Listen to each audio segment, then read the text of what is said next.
Šiandien apie švelnią terapiją, kuri pasitiki įgimtų kūno gebėjimu išgyti.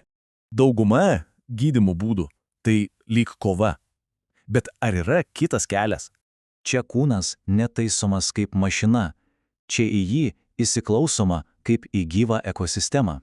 Ir štai, kas tai yra biodinaminė kraniosakralinė terapija. Jos tikslas visai ne ligos paieška. Atvirkščiai, dėmesys krypsta į įgimtą pirmapradį sveikatą, kuri visada glūdi viduje. Viso to pagrindas – gyvybės kvėparimas. Tai nematomas ritmas, nuolat tekantis per kūną.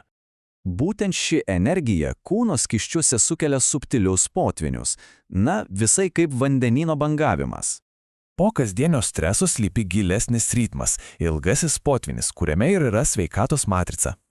Bet kad pasiektume šios gilius ritmus, reikia vieno esminio dalyko – jaustis visiškai saugiai.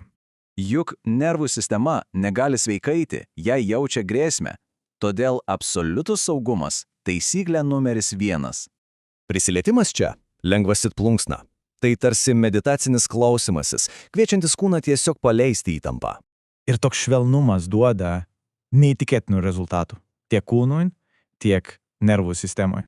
Fiziškai tai švelnus būdas paleisti įsisenėjusias įtampas, lėtinį skausmą ar migreną. O nervų sistemai tai kelias atgal į ramybę. Mažėja nerimas, stresas, gyja traumos. Svarbiausia, kad nereikia iš naujo išgyventi traumos. Senos įtampos tiesiog ištirpsta pačios.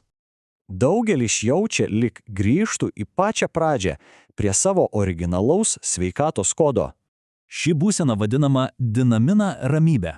Tai taškas, kur sustoja laikas ir kūnas pradeda gyti. Kadangi metodas toks švelnus, jis neturi jokių kontraindikacijų, tinka absoliučiai visiems.